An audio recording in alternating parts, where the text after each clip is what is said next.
Assalamualaikum warahmatullahi wabarakatuh.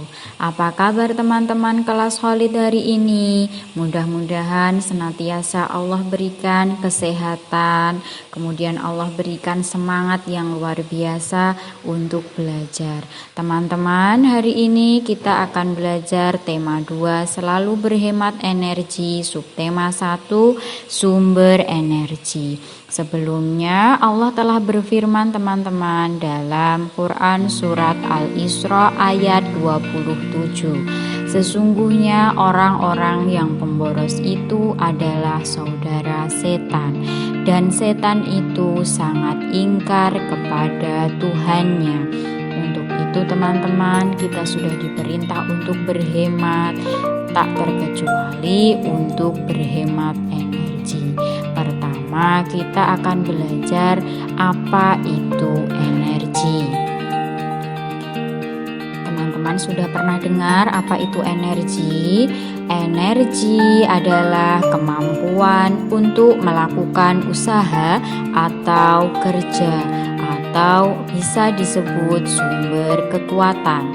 Contoh sumber energi yaitu yang pertama, makanan, air, matahari, listrik, minyak bumi, dan angin. Untuk yang berikutnya, teman-teman perhatikan, energi sangatlah penting bagi kehidupan kita. Semua makhluk hidup membutuhkan energi. Hampir semua kegiatan yang kita lakukan membutuhkan energi. Energi tidak dapat dilihat, namun bisa dirasakan pengaruhnya. Andai saja hari ini kamu tidak makan dan minum, apakah kamu bisa belajar dengan baik? Tentu saja tidak bisa belajar dengan baik karena teman-teman tidak memiliki energi atau kekuatan untuk belajar. Untuk berikutnya, teman-teman perhatikan gambar berikut ini. Matahari memiliki peran yang sangat besar dalam kehidupan karena merupakan sumber energi terbesar di bumi. Panas matahari berpengaruh terhadap aktivitas manusia dan makhluk hidup lainnya di bumi. Manfaat matahari. Nah, teman-teman perhatikan, yang pertama yaitu untuk menyinari bumi. Pada saat siang hari, bumi begitu terang karena ada matahari. Coba teman-teman bayangkan jika tidak ada matahari. Kira-kira berapa watt listrik yang harus kita siapkan untuk menerangi bumi setiap hari? Tentunya kita akan kesulitan untuk menghitung dan memperkirakannya. Kita perlu bersyukur terhadap Allah Subhanahu wa Ta'ala yang telah memberikan kita matahari sehingga siang kita sudah terang walaupun tanpa adanya lampu penerangan. Selanjutnya, manfaat matahari yang kedua yaitu manfaat matahari untuk fotosintesis. Fotosintesis membutuhkan air dan karbon dioksida.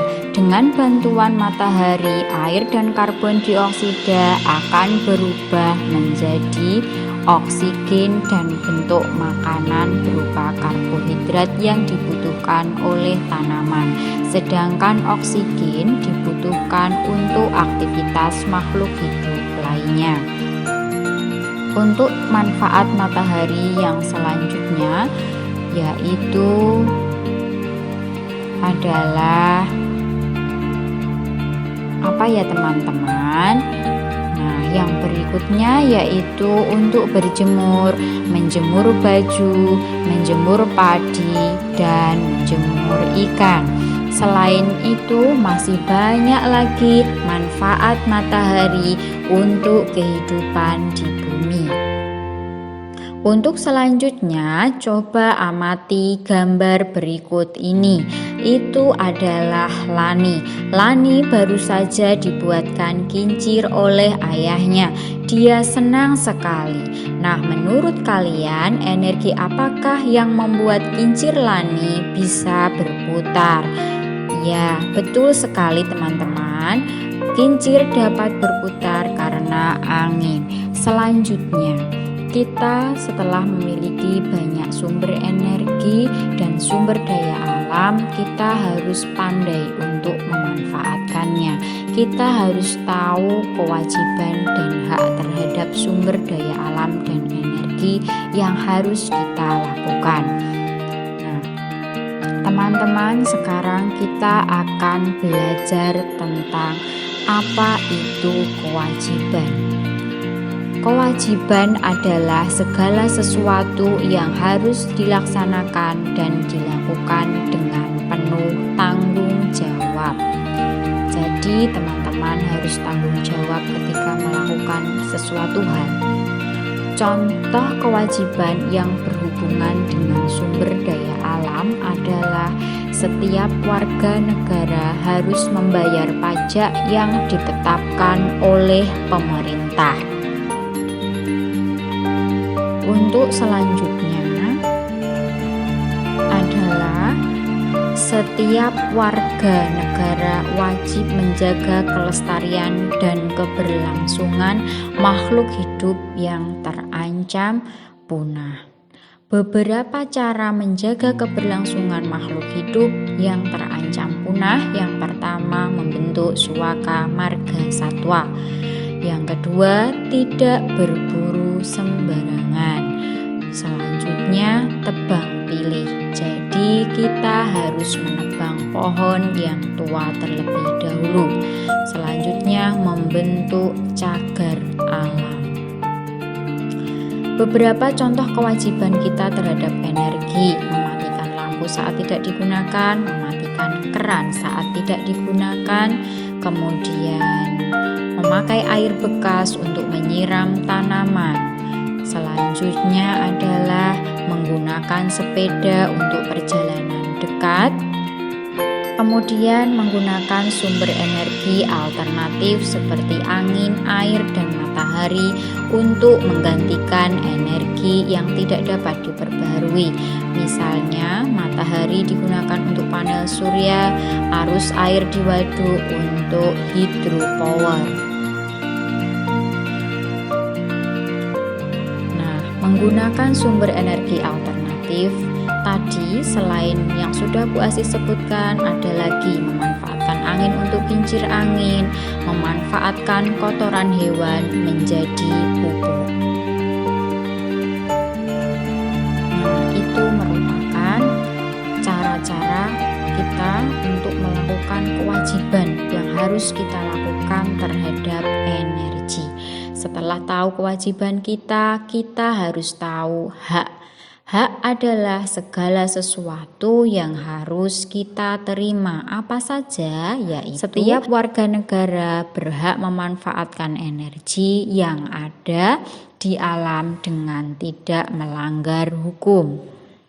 Yang pertama, menggunakan lampu untuk penerangan belajar, menggunakan air untuk mandi, menggunakan gas untuk memasak, menggunakan matahari untuk menjemur pakaian. Setiap warga negara berhak mengelola sumber daya alam yang ada. Contohnya, membuat barang mebel dari kayu, manfaatkan matahari untuk panel surya. Kemudian, bagaimana bila kewajiban dan hak itu tidak kita lakukan secara seimbang? Tentunya hidup kita tidak nyaman karena kita lupa dengan tanggung jawab kita. Nah, untuk pembelajaran kali ini Bu Asih cukupkan. Kalau ada kata yang kurang baik, kalau ada yang salah, Bu Asih mohon dimaafkan. Dari Bu Asih cukup. Wassalamualaikum warahmatullahi wabarakatuh.